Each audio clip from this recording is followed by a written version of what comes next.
Thanks for coming to our panel, guys. Yeah, welcome. Yeah, Thank you so much. We love you for that.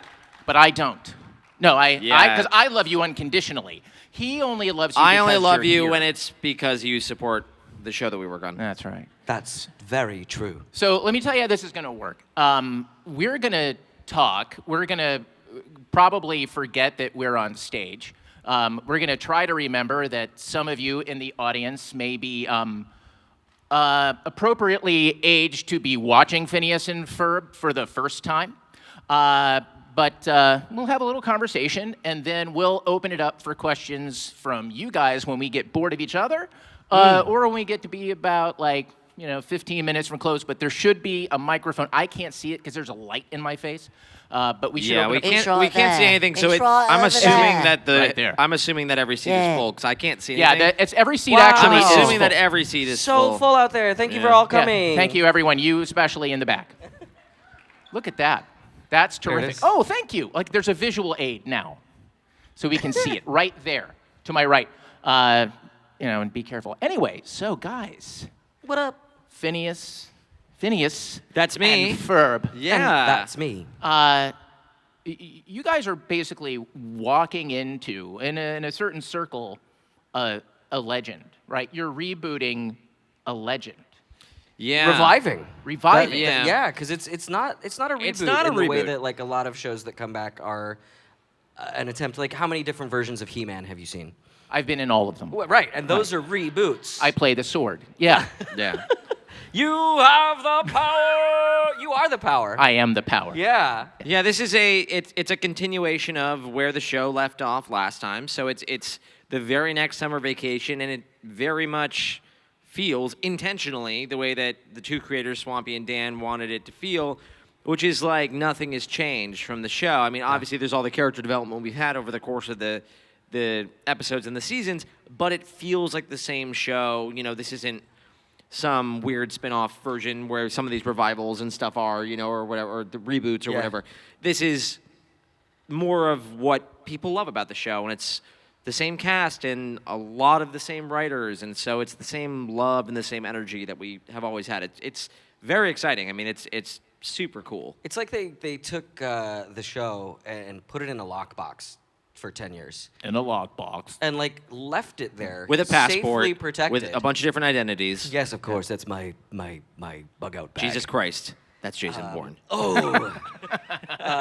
But they then very carefully pulled it out, unlocked the safety deposit box, and put it back exactly where it was. And I think that's one of the really cool things about what this revival is doing, as opposed to being a reboot and trying to do something different. Because Disney did. They came to Dan and Swampy, and they're very, very fond of saying, like, they came to us and they said, nothing's broke, don't fix anything, just give us more. Wow. Do you know how dangerous it is to tell a writer nothing's broke, don't try to fix it? I bet. Oh my God. But Ashley's a great writer, by the way. I don't know if you you. guys know.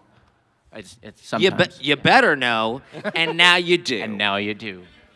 I'll see you thank later. Yeah, I worked with David on a show called Dota Dragon's Blood. Thank you. He acted his way onto the show. He had a completely thankless role, and he Now I feel like I'm he blocking came you. on, and he was entertaining, and I kept him on. I even gave him a name. It was cool. I came in to do that job, and the character just had a title, like he was medico. He was a medical guy. And then the next time I came in, they were like, "Oh, your name is Madox." And I was like, "I got a name?" I was like, it was like a house elf getting a sock. Yeah. And then he demanded to be paid, which was really weird. And then he said, "Well, thank you for coming." It could have been way worse titles for like your original title could have been like unflattering, but it wasn't. It could have been target practice. Yeah. So at least there was never any weird titles. Yeah. You got a name, which is great, and you got a bigger role, but it's not like you booked, Jerk. Yeah. Ugly voice actor. Jerk number 4. Well, it was originally Jerk number 4, but then we decided that wasn't Had to change descriptive it. enough. Yeah, had to change so we it. got Troy Baker. Yeah. Kidding. Whoa. I love Troy. Troy's a good friend.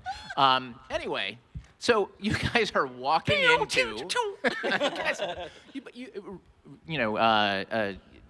rejuvenating it rebooting it, reimagining it, whatevering it. Yeah. You guys are still walking into a show with a lot of expectations. So it's 10 years sitting in the lockbox, as you said. You pop open the lockbox and there's the show.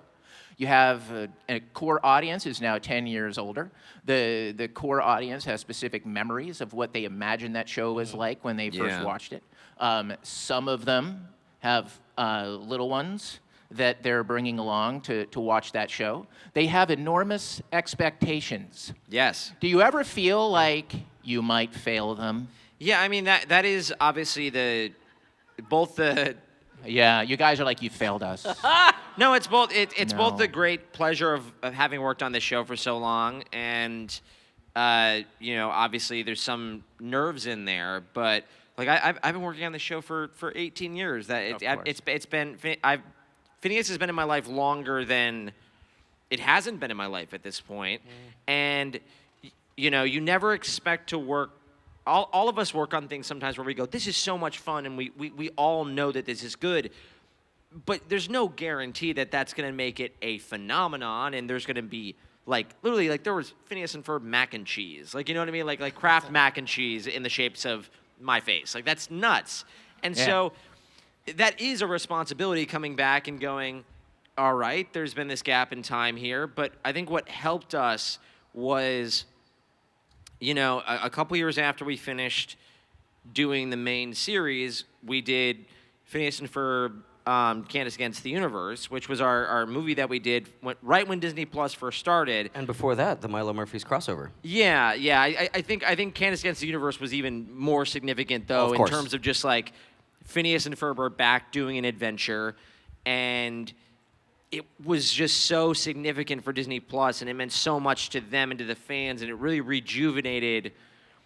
I mean, we are constantly in the top 10 streamed because there's so much rewatchability with this type of show, and so I know that all the writers have felt that pressure of not wanting to let them down, and by having so many of the same writers and having writers who grew up loving the show too, because we have a mixture of original writers and writers who are now, I'm in my early to mid 30s, we both are, and it's people our age who grew up with the show who have an admiration for it, and that mixture, I think, is what has given us something that I believe we're both very, very proud of, and think that is very true to the show. So it is a heavy responsibility, but I have so much trust in how good the writing and the direction is. There's a tremendous amount of internal trust. Yeah. And it comes from all sides. I think every one of the actors trusts the writing room, and trusts the showrunners. Never trust the writer.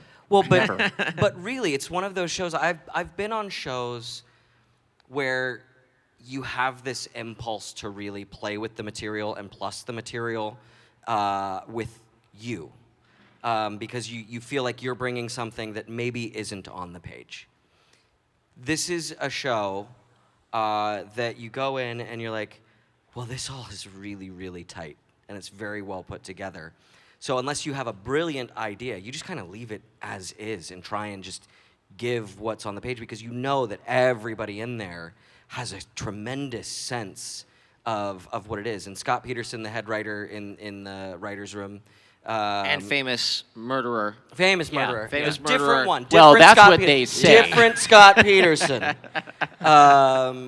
Because AD, O.J. Simpson. He and Josh and Dan and Swampy and all the folks that were there, Martin, they're there to inform the sensibilities of the new people coming in, and the new people are coming in inspiring the older folks.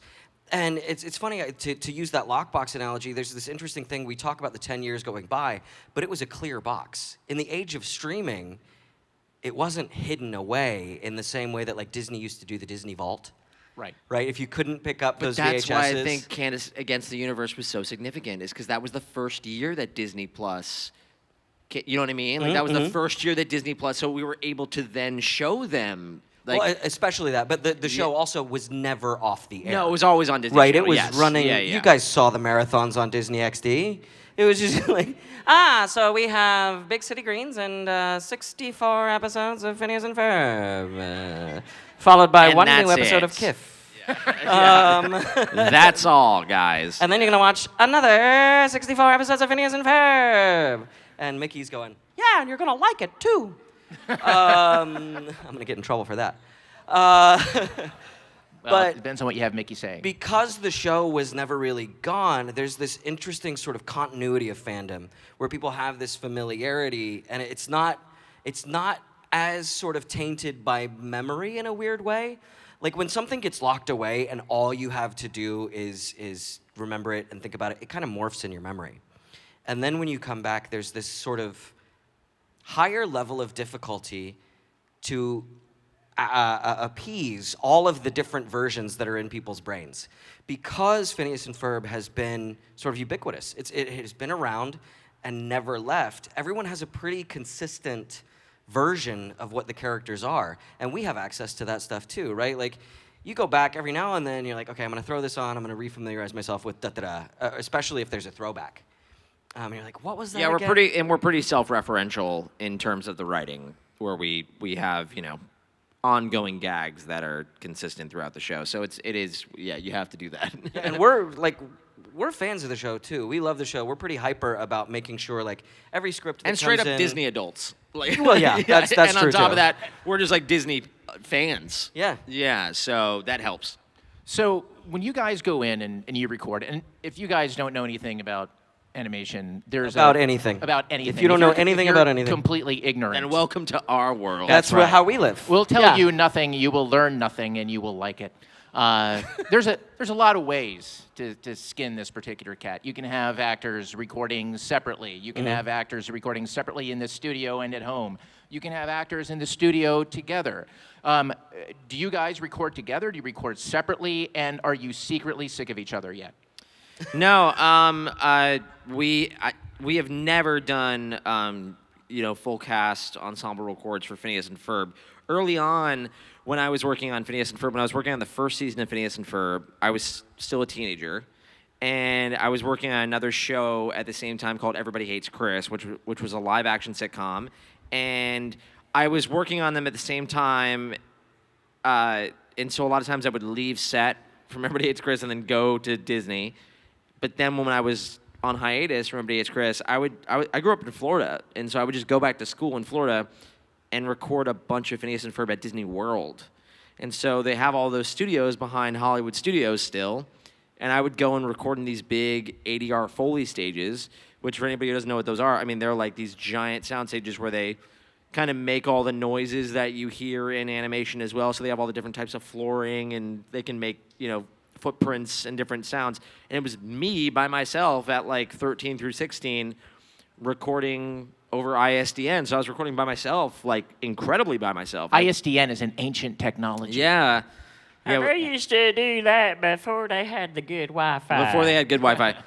But so I was like as alone as it gets. I wasn't even with like looking at the voice directors. I was hearing them, which was quite the school for me in terms of learning how to really take direction and really try to get better at what I was doing. And that's pre-Zoom too, so it's not like No, I was like, not even faces. seeing them. I was not even seeing them. Oh. So, but I was able to whenever I was back in LA. So we've never done that, and now we record everything at Disney Television Animation in Los Angeles. But none of us get to record together, which is a bummer because it would be very fun. I get to see him work every now and then because I've taken to shadowing Swampy a little bit, who's our showrunner. Does Swampy know this? Yeah. Yeah, I was about to say, Okay, he's got all these cameras. Because there's shadowing and then there's stalking. There's a fine line. Well, one of the tasks for an animated series is there's a voice director, someone who keeps all the actors sort of on the same page, in the same moment, and keeps a consistent sort of feel to the scene. And Swampy does that for our show. And it's something that I'm interested in doing in the future, so he's been very gracious about allowing me to come in and sort of sit and occasionally direct a few lines for a few people and things like that. So it's really cool when I get to come and see Vincent work and see how his process works and how he puts things together. Everybody has a slightly different style, right? Like, Vincent's really good about doing a few takes and then taking direction and then adjusting and doing a few takes as well. Where like then you get somebody like Dan in there, and Dan will just do take after take after take after take because he's constantly refining as showrunner. Like he is also self-directing at the same time. And if you can get him to then take a break, then if you have to make any adjustments, you make your adjustments. But otherwise, you can kind of just put him on the playground and say, go, and he'll play with it until he feels like it's right. And if he missed And anything, he knows better that's than when- anybody. Great taste. He is the showrunner, so he knows what he wants. Yeah, he goes, I got it. So, do you guys ever ask to hear hear each other get played down before you do your performance, or you just go, you just trust your voice director to tell you what it needs to be? It almost never. The times that it happens are when we're matching reads, Yep. where things are supposed to be either. Put it down. Yeah. Put it down. People are like all. if everybody's chanting. Everyone's or something chanting like that, and you something, wanna get the or same rhythm. everyone, or it's a running gag in an episode where a character is saying something that needs to be a certain tone that then we have to repeat. Otherwise, that's not super common on our show. That's not super common. Improv is not super common. I mean, I'll do stuff where I'll I'll do stuff that I know is going to make me laugh, and I know is going to make. Our I do the voice same directors thing in laugh. my marriage, and it never Never works. works. You're like, this is the take she's not going to choose. Take the note. Yeah, no, I do that in the booth where I'll give them something where I'm like, well, this is definitely funny, and everyone will be laughing. And I'm like, that's never making it. But so we're Generally a able to do that. Kafka reference. Yeah. Boo. Everybody loves cockroach. No One one. person was like, Kafka. I know what that is. But yeah, a lot of times, and also because our show is 11 minutes, because it's on Disney, it is. There is not a lot of wiggle room for improv in our show. It's like the script has been approved. This is what it is. There's blood on the page. Right, which Yeah. is kind of different from what you guys were able to do with Dota, right? You were able to wildly vary the runtimes, right? Yeah, For the exactly. episodes. We It was did just like, all well, the whatever time. it takes. We can't do that. Yeah. Yeah. I've because worked it on was- stuff you can, but but with this project we When are. there are commercials, and they're like, it is Oh, what yeah. it is, Yeah, man. it's tied to the channel, too. Yeah. So just so you guys can appreciate the difficulty of what they're doing. So every time you watch a scene and you watch their relationship and it makes you laugh and you love how they are together, this is what should blow your mind. They're not together. And I don't mean dating. I mean, they don't, it's not happening on a stage. And well, it is a little bit. But it's not happening on a stage. It's being both created. making our partners very uncomfortable. Yeah, they're like, They're all looking, they're like, what's happening up there and why are we concerned? Our wives are pissed. By the way, guys, I just figured something out. Now I know why you don't record as an ensemble. Because we're way too flirty. Yeah, I know. we're Yeah, a exactly. problem. We can't keep our hands off of each other. There are some actors that you can bring in, you can have them do a scene together, and it's great. There are other actors you.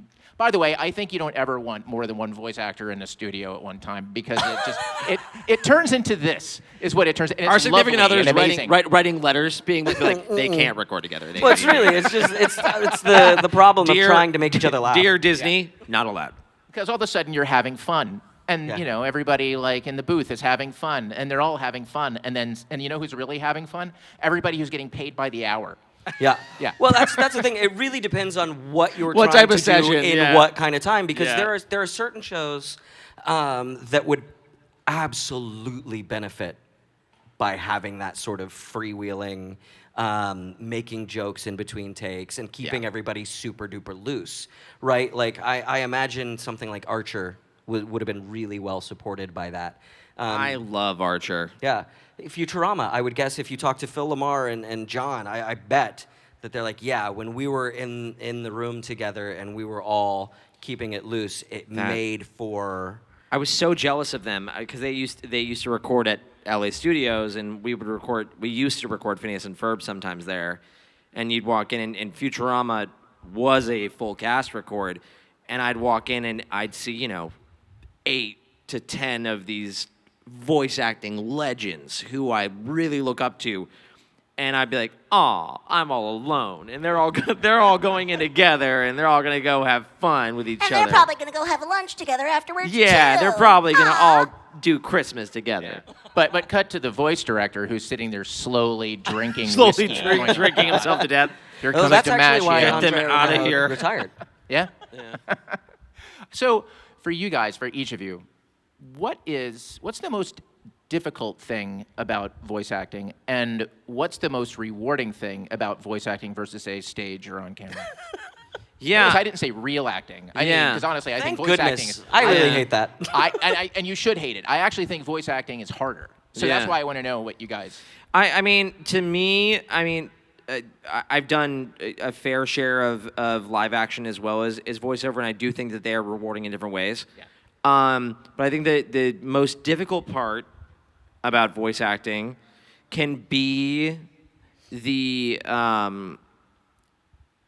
energy required at times, because a lot of times when you're doing live action acting, you obviously get your call sheet, and kind of per episode or a period of the movie where you go, oh, this is about to be my big scene.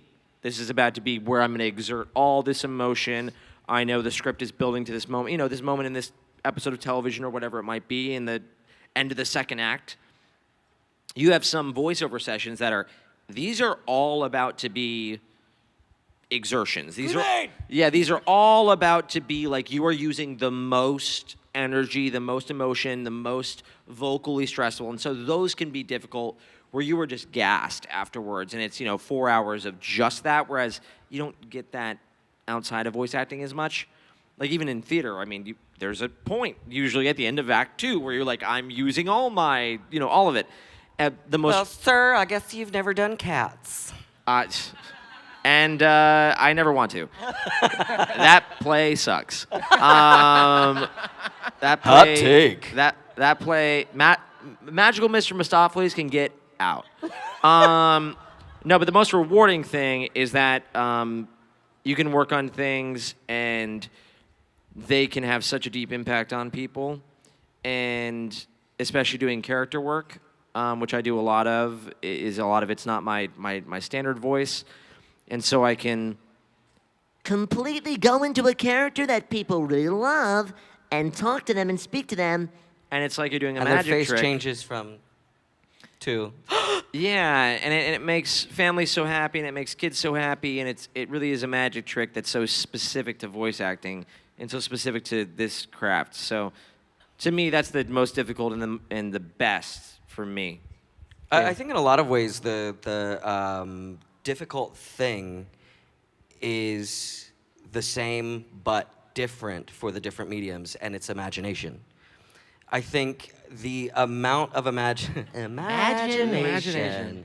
That's the other show. Doing a Doug That's the other Henning, show. by the way, Okay, in bye. stereo. No, the imagination required in a booth to put yourself into an environment, to put yourself in proximity with another character, to imagine what that character has just delivered to you, to picture yourself as a 9, 10-year-old kid with green hair on top of your head trying to live in this world is a different imagination task than when you are dropped into a set, and what you actually really have to imagine is that there's not a whole crew around you, and it's a imagination by elimination. And nowadays, sometimes you're acting off of tennis balls and stuff. Well, there's that too. Yeah, it's so I mean, so- How that much brings a the tennis two ball is sort getting of paid? Yeah, Holy more than me. Yeah, that brings those two bits of imagination sort of closer together. Yeah.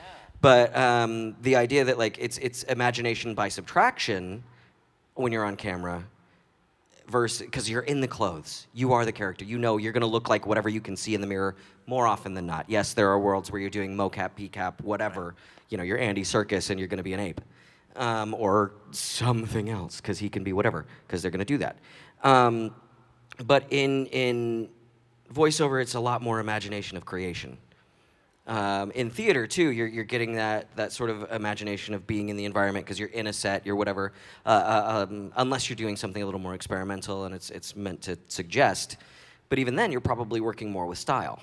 Right. It's like there are no method actors in voice acting, right? Unless you're playing the box in the animated Charlie's Angels or something. Yeah. You could see it in PCAP, maybe in some video games, but even then, that's not just straight up. And voice I have acting. worked with people live action wise who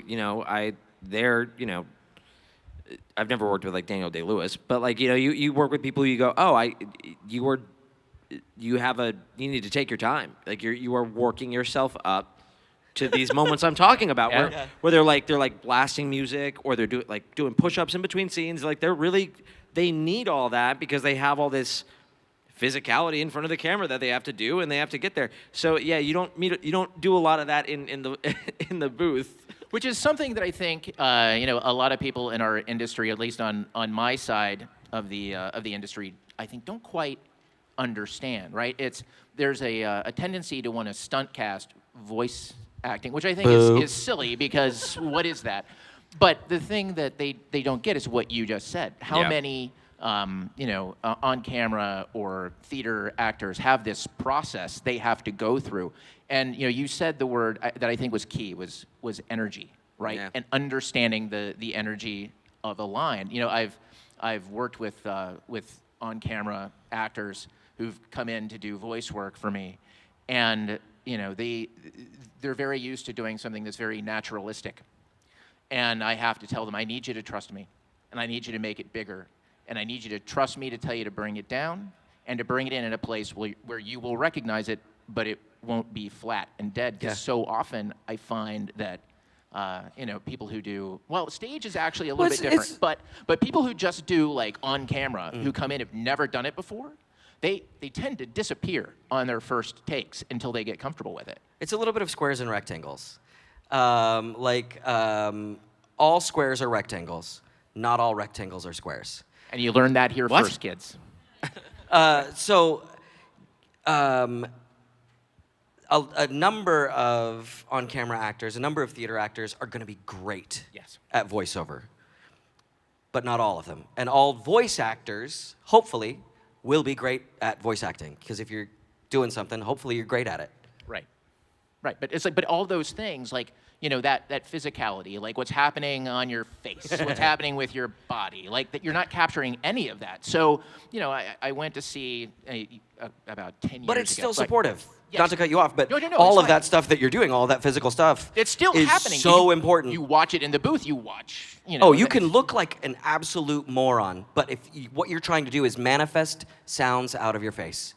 When I did Tiny Toons, one of our actors was having a hard time with a moment, and so our showrunner, he turned at one point and he goes, "Hey, if you don't feel like you look like an idiot while you're doing this, you're not doing it right. Have you seen Errigo?" And I took that as the biggest compliment. Have you seen Errigo? Yeah. That's your takeaway today, boys and girls. But you were gonna say? No, I was going to say, I saw Top Gun on the big screen for the first time in like 30 years, a few years ago. Yeah, me too. And realizing, Tom Cruise at that point is this young kid, but there's the scene, it's after all the crap has hit the fan, and he's just kind of sitting there and he's shell-shocked. And his face, 40 feet high, like, you realize why he's a star and why he's great as an actor. Because all of these things are just happening on his face. But if that were animation, we would not see his face, believe it or not. Well, it's a funny thing, because there's this humbling part of voice acting, too, where you have to sort of submit to being a cog in the machine, not the entirety of it. Like, you watch Toy Story, and some of the most compelling parts of that film are unspoken. Right. They are bits of animation between Woody and Buzz where they're looking at each other, they're interacting with each other, and nothing is being said. Nothing against Tom Hanks or Tim Allen. They're doing, obviously, fantastic performances. But using, I'm sure Tom Hanks is doing run through the coals just for this. fine He's doing okay. without your praise. But there's something...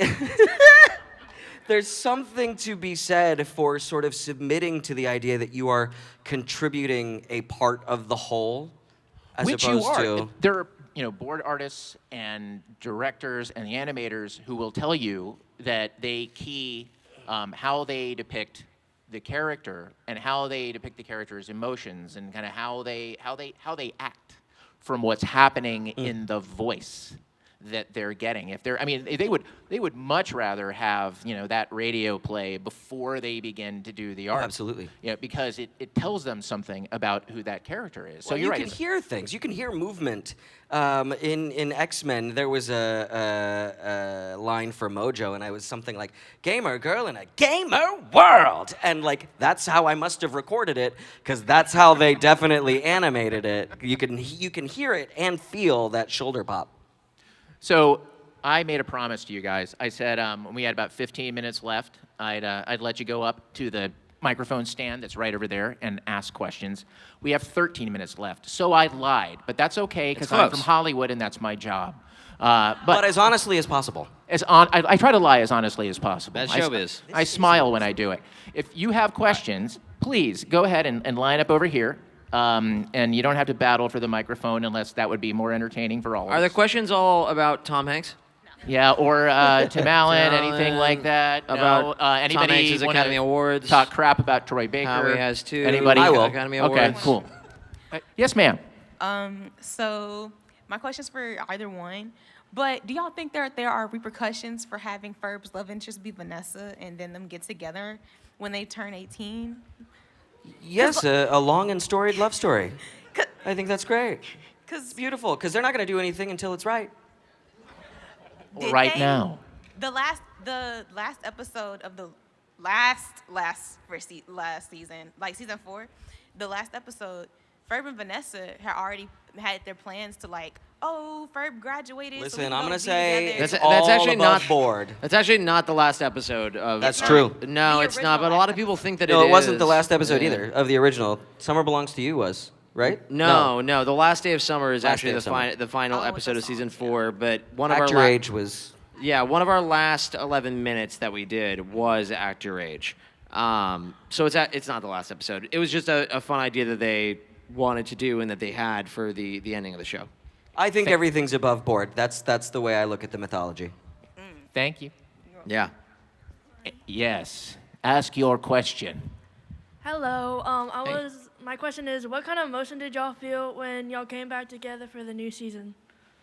Oh, extreme amount of happiness. I mean, this, as I said, this show has meant the world to me, and it always will. And I know that it's a special type of project when you work on something that has multi-generational appeal, where now there are people who watch the original run of the show who are showing it to their children, and that's incredible. And so the fact that I get to keep bringing these stories to life with people who I really enjoy working with is awesome. I hope I never get to, not work on this show. It's so fun. Ditto. Thank you. Yes. Guys, thank you very much for being here with us this You're weekend. welcome. And my question is, what is your favorite song that one of your fellow cast members has sung, and what is your favorite song that you have sung for Phineas and Ferb? And will you sing it for us? Well, Sing the whole album. I love that I got to sing a little bit on We're Back and Adulting, because usually Ferb has a replacement voice for the singing, and they're letting me actually do some singing, which I think is great. And then as far as songs that are not mine, I love Brand New Best Friend from Doofenshmirtz and Ain't Got Rhythm. Those really stand out for me. And the new one,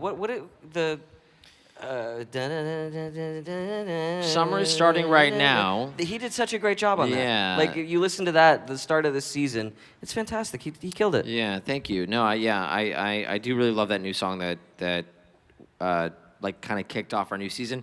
My favorite song that I have sung is either Ain't Got Rhythm or Summer Belongs to You. I sang Summer Belongs to You with Ashley Tisdale. I think it's a really, really good pop song. My favorite song that I have not sang is Busted, and that's a song that the great Olivia Olson sings But with... he does know all the choreography. Oh, yeah. He'll do it at the booth. Yeah, and so it's Ashley Tisdale and Olivia Olson, and they're fantastic. They performed it for the first time live at our premiere, and I got to sing Gitchy Gitchy Goo with Ashley Tisdale for the first time live. So it was the first time I ever got to sing any Phineas and Ferb music live. It was awesome. So write your congressman. Tell them that you want Phineas and Ferb A live world concerts. tour, yeah. Live Yes. on stage. Yeah, we'll do it. We'll do it. Singing. Not on ice, though. But not cats. Yeah, and not cats, dude. Rum Tum Tugger? No. No, absolutely. Thank you, guys. Cheers. You're welcome. Dude, you know what? McCavity sucks, too. Yeah. Screw McCavity. Okay. Jellicle Yes. cats come out Hi. tonight. So Hey, my Kaylee. question is, Buford famously has a bunch of life-size wax mold suits Furihata. of everybody. So if Buford can make you, if Buford could make you a wax suit of anyone, real or imagined, whose life would you steal for a day? I'm not going to tell you that. And is it each other? Okay, so if he could make me a suit of anybody else and I could live their life for a day. Yeah, it could be a real person or an imaginary, or like a fictional character. Coolidge. Oh my Oh God. yeah. I love that. Oh yeah. Let me walk around as Jennifer Coolidge. Do some Discover Card commercials. Feels like the 4th of July. I get 0% APR. Yeah. That's great. David, who would you choose? John F. Kennedy? Wow. In November of 1963? No. That ever happens to the Kennedys. No, I didn't say what day. That could have been a great. Could have been a couple days before. I'm sure he was in a great mood. We're talking about John Franklin Kennedy, who's a fantastic banker in Iowa. I tell you what. Yeah. Wow. Does that help? Are you okay? That was perfect. Did something happen to him? We're a problem. Thank you. Yes. Hello there. Hello there. My question for you two is, what is your Mount Rushmore of voice actors, if you even have one? Yeah. My Mount Rushmore. Seth MacFarlane. Ooh. I love Seth. He's my favorite voice actor. Mel Blanc. You can't leave him Mel off. Blanc. Blanc. Tara Strong. Oh yeah, she's on mine. Yeah, and then Me. Not maybe kidding. I respect you not passing Keith David. I'm sorry. yeah. He's great. Keith David is great. Yeah. Honestly, Eric is kind of building himself a pretty good position with all the stuff he's doing for Mel. John DiMaggio is the phenom. Billy West, Phil Lamar, the guys that are here. I was about to say I might pick. Yeah, I might go. I'll set Seth MacFarlane, Mel Blanc, Phil Lamar, and Tara Strong. Which head would Cary Grant hang off of in North by Northwest? Oh, probably the Phil biggest Lamar. Okay, yeah. Okay. Never Oh, mind. Thank you guys. Okay, thank you. Yes, your question. So I have not seen the revival yet, but the All most right. recent the most recent thing I've seen related to that is a Mark Rober video where Phineas made Yeah. an appearance. So what was that like? that was great. I got to record a whole building segment with Mark Rober, and it was a very fun record. I have not met him, unfortunately, but I think it turned out really well. He built a whole roller coaster and was like celebrating a birthday party, and that was super fun. And what's great too is they just talked about how I'll be doing a lot of these interstitials for Disney called Cartoonified with Phineas and Ferb. Yeah. And it's a lot of segments where we're taking kind of big stars from Disney Channel and turning them into cartoons and going on adventures with them. And I play a bunch of characters in a lot of those interstitials. It's super fun. Well, and one of the cool things about the Rober thing is it's almost the inversion of that, where they're taking a cartoon idea and bring it into the real Yeah, world. he's like interviewing us and trying to do like a cartoon thing in real life. Yeah. By making that roller coaster. Yeah. Yeah. So it was inverted. Yeah. Yeah. All right. Thank you. Yeah. But the roller coaster wasn't, because that would have been unsafe with that That would have been timeline. crazy. Yes, your question. Hi. I'm aware that your voice actor is Phineas and Ferb. Aren't aware of a guy named Heinz Doofenshmirtz. Yeah. Mm-hmm. I love Heinz Despite the Doofenshmirtz. fact that they met him multiple times. Is it that pharmacist? Yes, it's that pharmacist. Like, do they still know him, or do they just? I think we know who he is, but we don't know that he interacts with Perry the Platypus at all. Yeah. So it's kind of this weird overlap, similarly to how Vanessa, his daughter, is friends with Candace, but they don't have the same Perry overlap. Stacy knows that Perry is a secret agent, but never tells Candace. So there's a lot of like our characters kind of crossing by one another. So it's like Stranger Danger, Groundhog Day. Sure. Yeah. Okay. Yeah. So like, It's more like Inception. like after they meet, It's a dream just within a dream within a reset dream. and nobody remembers. I'm sorry? So like, after they meet, like, do they just forget like a reset button? Nothing. Oh no, I think they remember. It's just the specifics aren't necessarily revealed. See, I would say it would be unrealistic to spend your summer, get to the end of it, and realize you don't remember anything that happened to you. And then I think, no, I went to college. So I There you go. Yeah, thank you. Thank you. Thank you. You're welcome. All right, my question is for Vincent. Who is your favorite actor to work with on Everybody Hates Chris? Oh, and everybody hates Chris. Yeah. And did you hate Chris?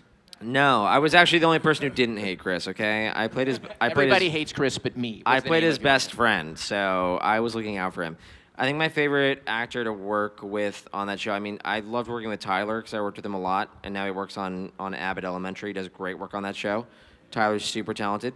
But I think my favorite actor I got to work with, I actually got to do like a scene with Chris Rock, and that was very, very fun. He played a guidance counselor at our school in one of the seasons, and he just did one episode, and it was just very. I had known him, and I had worked with him in like a writer-actor capacity and stuff like that, but actually getting to like share scenes with him and like improvise with him, and I felt like it just made me a much better comedian and a much better performer being around someone with that much experience. So probably him. Oh, okay. All right. Lightning round. Lightning round. Yeah, we've got 1 minute and 59 seconds. All right, so at the end, this is kind of a Vincent question, and also feels like it's like a writer question, but I'll ask. At the end of Second Dimension, right before like they get their memories erased, Phineas goes, wait, and it goes to white, and then it's memories erased. What do you think he was trying to say, or if he was just like, what the heck, why did you kiss me? Oh, I think he realized that Isabella had kissed him, and he was like, well, wait, I don't want my memory to be erased quite yet, because something amazing just happened. And so I think he was just like so stunned and was like, wait. Yeah. Gasp. It was also Eternal Sunshine of the Spotless Mind. Yeah, a little bit of that. Stranger Charlie Danger. Kaufman wrote that movie. Thank you. Yeah. Hey, Doof. What is your favorite character and your favorite episode of Phineas and Ferb? My favorite character, I really like Dr. Doofenshmirtz. Same. Yeah. And do you ask favorite episode? I love the Star Wars episode of the show because I'm a big Star Wars fan. So I love that episode so much. I'm fairly partial to Perry, and I also have a sweet spot for Buford. And then Rebel Hot Tub. I really love the Christmas episode where they make Santa a spa, and Buford keeps calling it a clubhouse. Thank you. So I think we have, we've got 30 seconds left, but if we only have there one it person is. left. This worked out. Oh, there you are, Perry. I have Right a on question. time. How hard is it to sing in your Phineas voice? It's not hard for me at all. Prove it. No, I have a lot of experience singing as Phineas at this point. I did a lot of training when I started working on the show, where I literally studied with an opera coach to figure out what I could do vocally to protect my voice. And I sing so much music on Phineas and Ferb, and it's so many different genres, and there's so many different songs that they let me sing. So I've had to learn how to do a lot of things, both with my normal singing voice as well as Phineas's. So it's just been a long process of getting better and better, and I'm hoping I can still get better. And over time, I'd assert they've learned where they ought to place your voice. Oh, no, they that, write yeah? things in the proper key for Phineas, for sure, just as any musician would. Yeah, they don't write things that are too high or too low for me, and they don't write anything that's too high or too low for Phineas's range either, because he's his own We wrote character. it for Lady Gaga, but can you try it? But you can do it, right? Yeah. So yeah.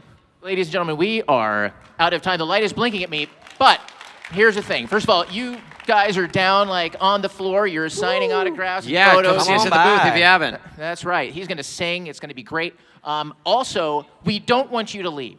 Here's what we want you to do. It's a GalaxyCon tradition, and you guys don't know because it's the first time GalaxyCon has been here, to have everybody come forward and take a group selfie with our stars. Cool. All So 800 come on up. of Come you. right up to the front of the Please stage. don't try to leave. The fire marshal is here The to hundreds lock and you hundreds of in you. and set you on fire.